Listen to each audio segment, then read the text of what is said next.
Hi everyone, in this video I will share with you 6 tips for handling your DJI OM5. Now I've had the OM5 smartphone gimbal for several weeks now, and along the way I've learned a few tips and they make handling this gimbal easier and also more versatile. So whether you already own a DJI OM5 or you're considering buying one, this video is for you. And also, if you haven't seen my review of the DJI OM5 yet, you can find the link at the top and the bottom of this video.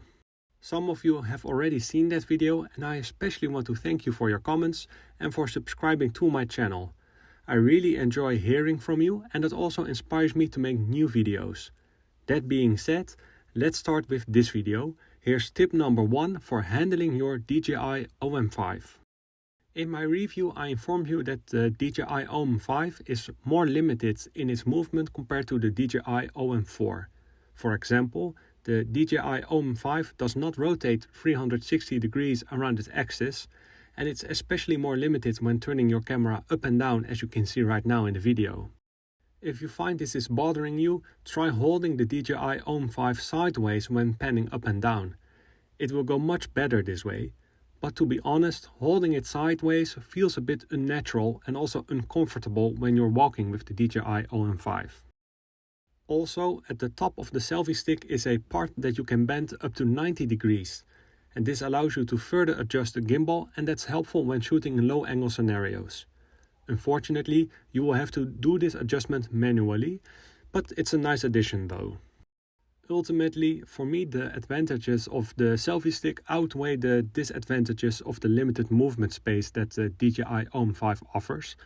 But I can understand why someone would choose a DJI OM4 or the new DJI OM4 SE over the DJI OM5 for this same reason. That version is also a bit cheaper and it has a much bigger battery capacity of 16 hours. Keep this in mind while we move on to tip number 2. DJI supplies the OM5 with a handy tripod, and mounting it is just like with any other tripod. In fact, why not mount the OM5 on another tripod? In this example I first mounted the OM5 to an Arca Swiss plate from Peak Design, and then I attached it to my travel tripod from Sirui. This opens up new ways to frame your video and maybe also to jump into the frame yourself. Like I said, the tripod I'm using in this video is from Sirui and I made a video about it a while ago. I will link this video at the top of the screen and also in the bottom of this video.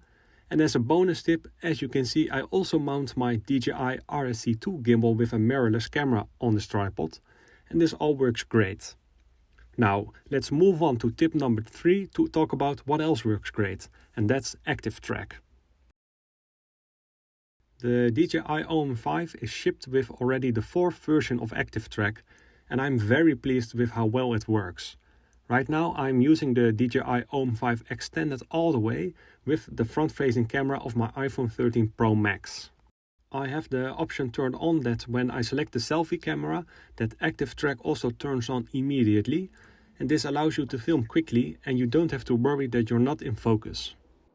There are also other ways to turn on Active Track. So you can press the trigger button on the back of the OM5 and you can also drag and select a subject in the app itself or use gesture controls. And this is especially useful if you have the DJI OM5 fully extended or when you're using another tripod like I suggested earlier in this video. But you must be within 4 meters of your phone to do this.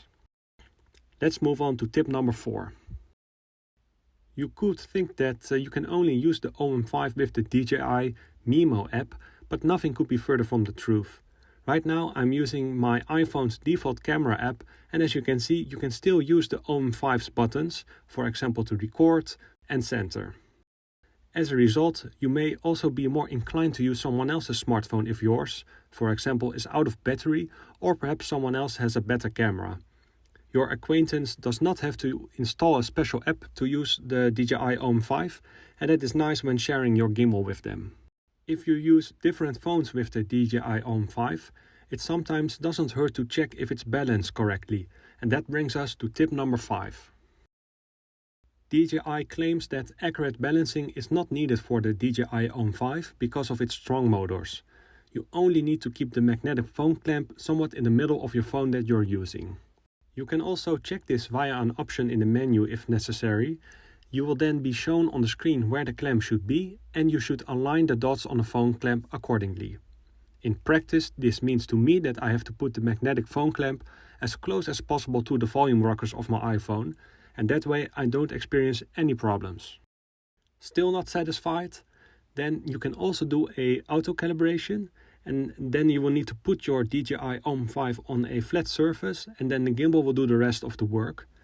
If all of this goes well, and of course if the OM5 is charged, you are ready to make your video recordings. Still need inspiration? Then tip 6 might come in handy. When you're holding the DJI OM5, it feels pretty natural just holding it upright. But of course there are many more ways to hold and use a gimbal. You just have to know those ways. Fortunately, you can find and use the so-called shot guides in the DJI Memo App. With these guides you will see different scenarios that were filmed with a gimbal, and you will also see a video on how you can imitate that video yourself. And this is very useful for new users of a gimbal, but I also find it instructive to study all of the scenarios myself. Some scenarios are very straightforward and others are quite useful and I didn't always know them. You can use the shot guides as a kind of reference book to study which shots you want to take at a later time. But the DJI OM5 also recognizes what you are working on during filming, and if requested, it gives you tips on how to do it. I really like the tips about filming around and inside a car, for example. I think it's definitely worth taking a look at all of these shot guides, even if you have been using a smartphone gimbal for a while. So yes, those were 6 tips for handling the DJI OM5. Hopefully you found this video fun and helpful. If so, I'd appreciate it if you liked the video and maybe comment too.